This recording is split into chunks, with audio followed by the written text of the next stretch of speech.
8. Cracking the TOEFL IBT sheets by the epidermis, it becomes the middle shell layer called the exocuticle. 45. With its molecules bonded so tightly, the exocuticle is very durable. There are points on the body where it does not form, since flexibility is needed around joints. This arrangement allows supple movement, but 50 provides armor-like protection. Though strong, the chitin and protein exocuticle itself would provide a poor barrier against moisture loss.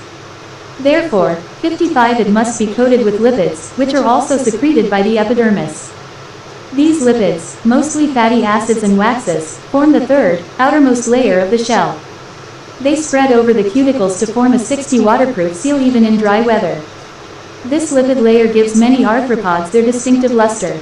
Combined, the endocuticle, exocuticle, 65 and lipid coating form a shell that provides formidable protection.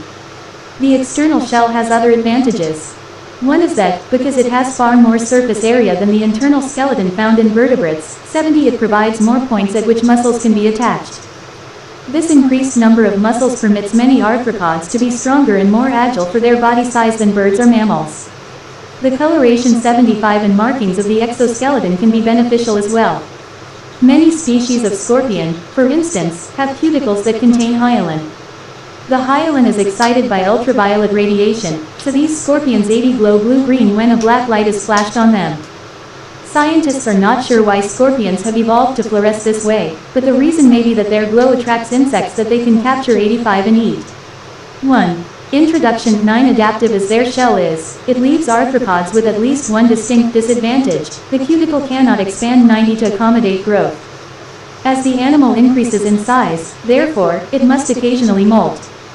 The existing cuticle separates from newer, more flexible layers being secreted beneath it, gradually